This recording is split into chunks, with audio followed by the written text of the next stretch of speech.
Incwadi yokuqala yomphostoli uJohane, Chapter 1.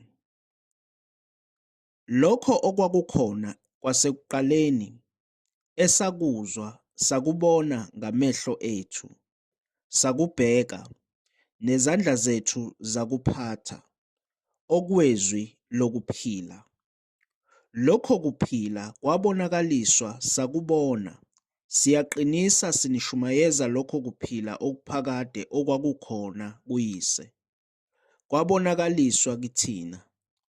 Lokho esikubonileyo, sakuzwa, sinishumayeza khona nani, ukuze nani nibe nenhlanganyelo nathi.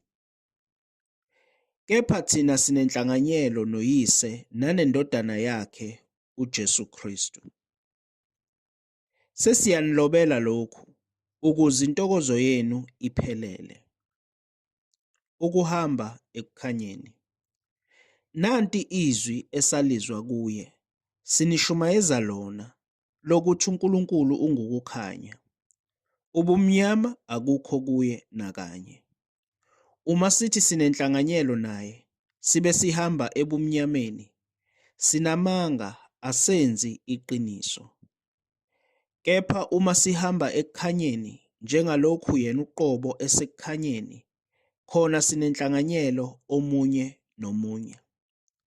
Negazi likaJesu indodana yakhe liyasihlambulula ezonweni zonke. Uma sithi asinasono, siyazikhohlisa, neqiniso alikho kithi. Uma sizivuma izono zethu, uthembekile, ulungile ukuba sithethelele izono, asihlambulule kukho konke ukungalungi. Uma sithi asonanga, simenza umqambimanga, nezwi lakhe alikho kithi. UJesu Kristu ungummeli. Chapter 2. Bantwana bami, nginilobela lokhu ukuba ningoni. Kepha uma umuntu ona, sinommeli kuYise, uJesu Kristu olungileyo. Yena uyinhlawulo ngezono zethu, kungengezethu zodwa, kodwa nangezezwe lonke. Ngalokho siyazi ukuthi siyamazi yena, uma sigcina imiyalo yakhe. Lowo othi, ngiyamazi, engagcini imiyalo yakhe, ungumqambimanga, iqiniso alikho kuye. Kepha ogcina izwi lakhe, uthando lukaNkulunkulu luphelelisiwe kuye impela. Ngalokho siyazi ukuthi sikuye. Lowo othi uhlala kuye, yena umele ukuhamba njengalokho ahamba yena. Umyalo omusha. Bathandekayo, anginilobelanga umyalo omusha, kodwa umyalo omdala enaninawo kwasekuqaleni. Umyalo omdala oyizwi enalizwayo. Futhi nginilobela umyalo omusha, owona uyiqiniso kuye nakini. Ngokuba ubumnyama buyadlula, nokukhanya kweqiniso sekuyakhanya. Lowo othi usekukhanyeni, abe ezonda umzalwane wakhe, usebumnyameni kuze kube kalokhu. Othanda umzalwane wakhe uhlala ekukhanyeni, akukho sikhubekiso kuye. Kepha ozonda umzalwane wakhe usebumnyameni, uhamba ebumnyameni, akazi lapho eya khona, ngokuba ubumnyama buwaphuphuzekisile amehlo akhe. Ngilobela nina bantwanyana, ngokuba nithethelelwe izono ngenxa yegama lakhe. Ngilobela nina boyise, ngokuba niyamazi yena okhona kwasekuqaleni. Ngilobela nina zinsizwa, ngokuba nimnqobile omubi. Ngilobele bantwanyana, ngokuba niyamazi uYise. Ngilobele boyise, ngokuba niyamazi yena okhona kwasekuqaleni. Nginilobele, zinsizwa, ngokuba ninamandla, izwi likaNkulunkulu lihlala kini, nimnqobile omubi. Isexwayiso sokungathandi izwe. Ningathandi izwe nezinto ezisezweni. Uma umuntu ethanda izwe, uthando lukayise alukho kuye.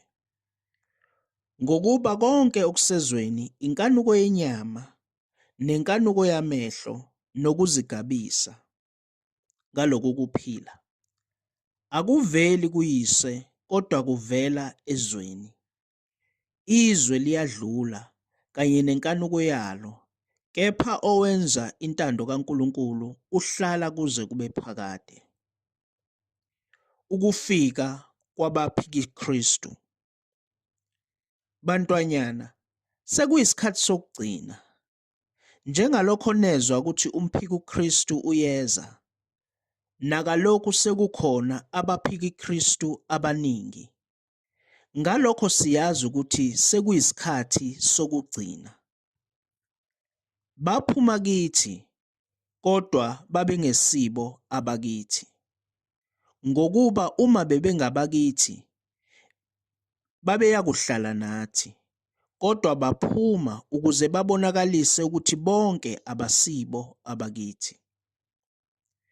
Nina ninokugcotshwa okungcwele okuvela kongcwele, niyazi konke.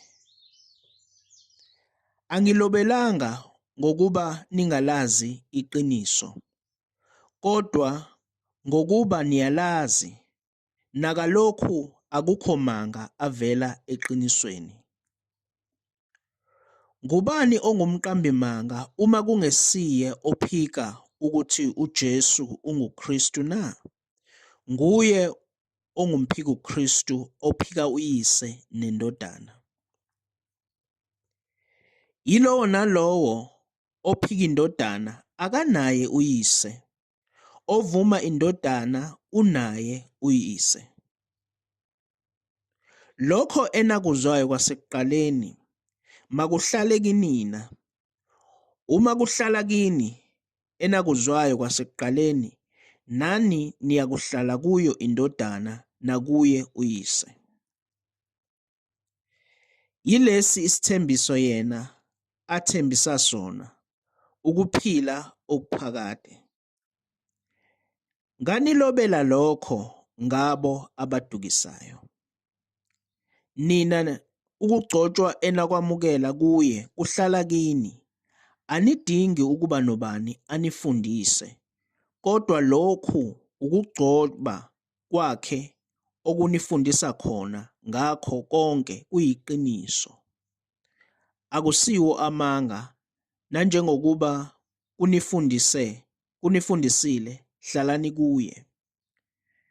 Nakalokhu bantwana, hlalani kuye, ukuze nxa ebonakaliswa sibe nesibindi, singabi namahloni, sinyibe kanye ekubonakaleni kwakhe.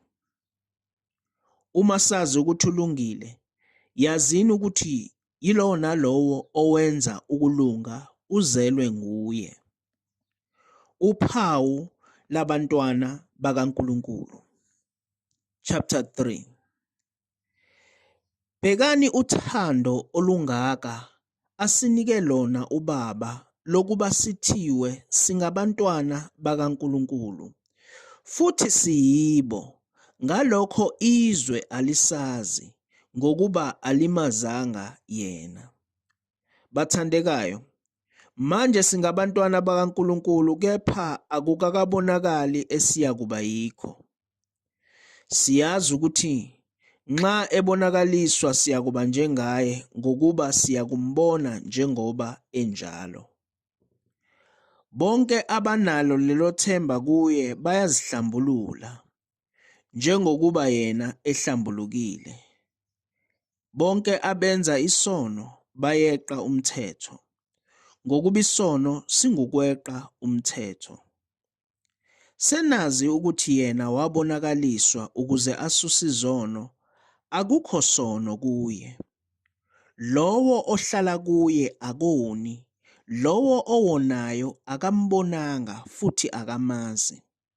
Bantwanyana, maningadukiswa muntu, owenza ukulunga ulungile njengokuba yena elungile.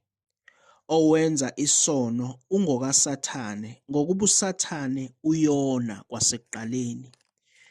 Indodana kaNkulunkulu yabonakaliswa ngalokhu ukuze ichithe imisebenzi kaSathane. Lowo ozelwe nguNkulunkulu akenzi isono ngokuba imbewu yakhe ihlala kuye futhi akanakona ngokuba uzelwe nguNkulunkulu. Ngalokho kubonakala abantwana bakaNkulunkulu nabantwana bakaSathane. Lowo ongenzi ukulunga akasiye okaNkulunkulu, naye ongathandi umzalwane wakhe. Nanti izwi enalizwayo kwasekuqaleni lokuba nithandane, kungabi njengoKhayini owaba ngomubi, owabulala umfowabo. Wambulalelani na? Ngokuba imisebenzi yakhe yayimibi, kepha eyomfowabo yayilungile. Uthando lwabazalwane. Ningamangali bazalwane uma izwe linizonda. Siyazi ukuthi sidlulile ekufeni sangena ekuphileni, ngokuba sithanda abazalwane. Ongathandiyo uhlele ekufeni. Lowo ozonda umzalwane wakhe ungumbulali.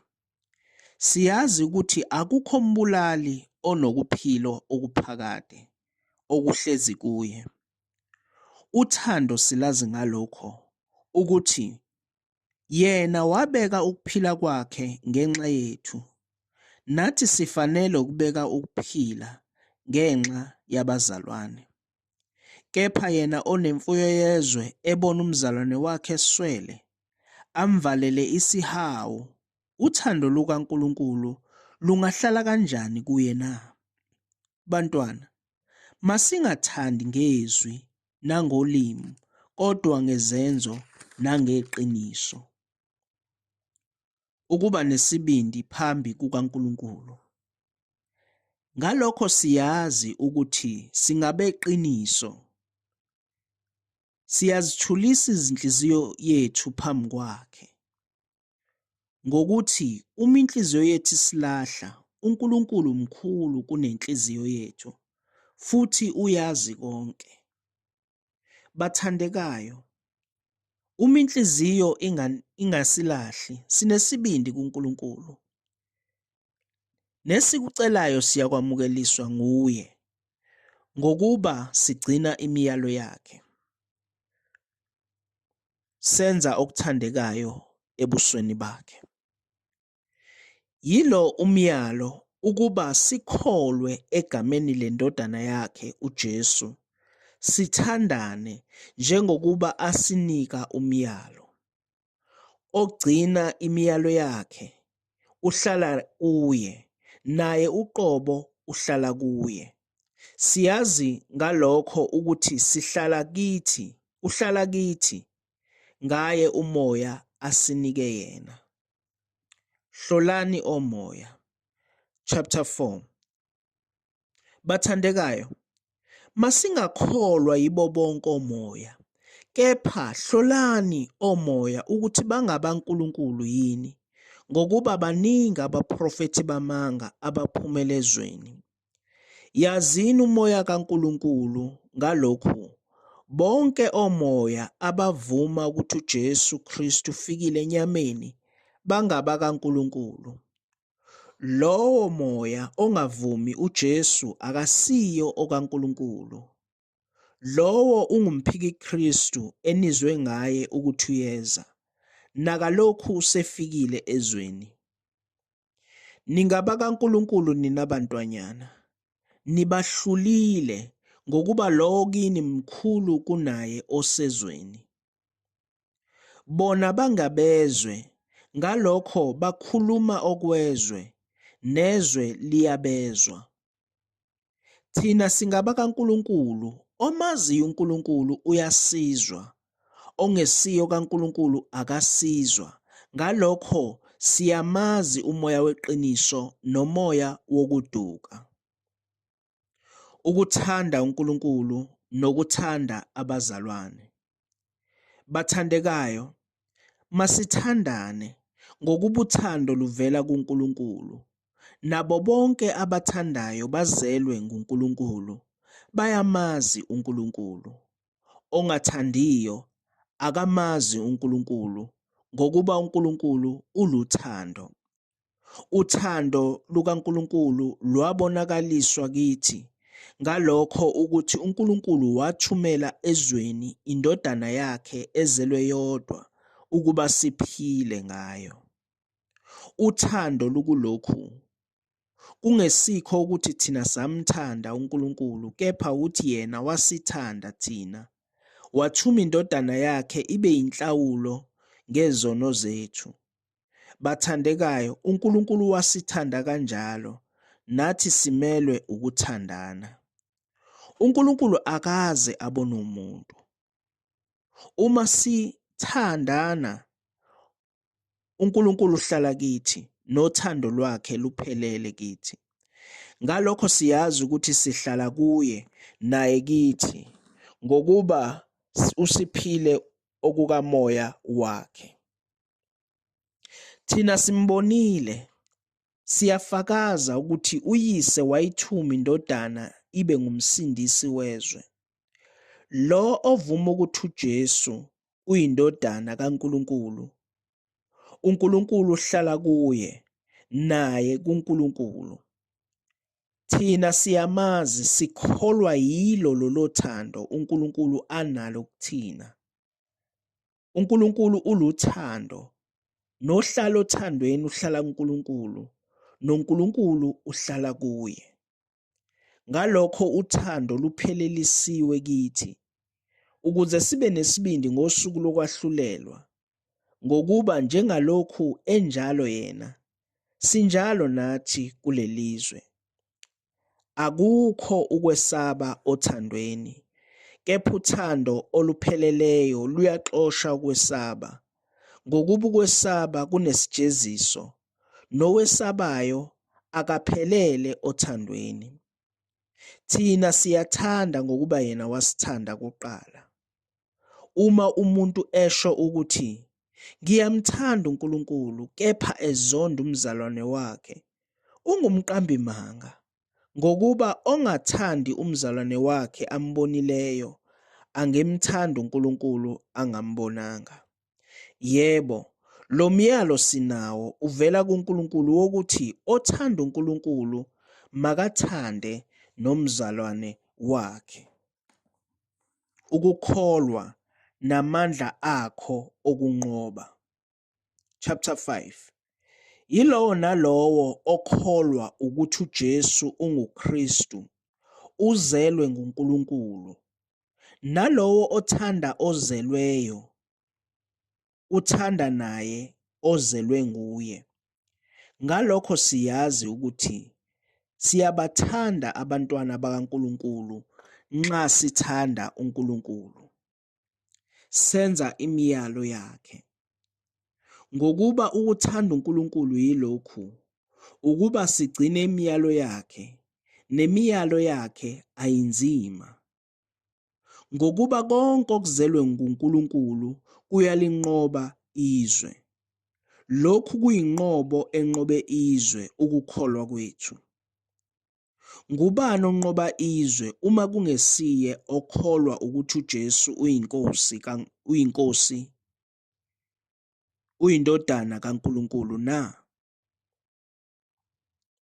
Nguye lo owenza ngamanzi nangegazi uJesu Kristu, kungengamanzi odwa, kodwa ngamanzi nangegazi. Umoya ungofakazayo, ngokuba umoya uyiqiniso. Ngokuba bathatha abafakazayo, umoya namanzi negazi, labo abathathu bavumelwana entweni yinye.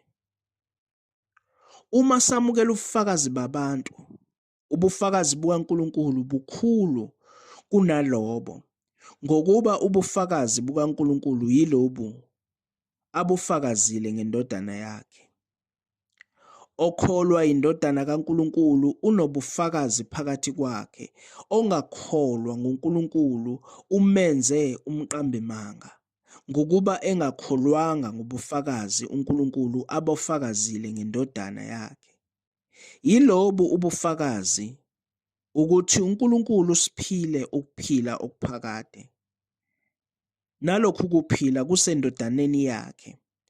Onayo indodana unokuphila, ongenayo indodana kaNkulunkulu akanakho ukuphila.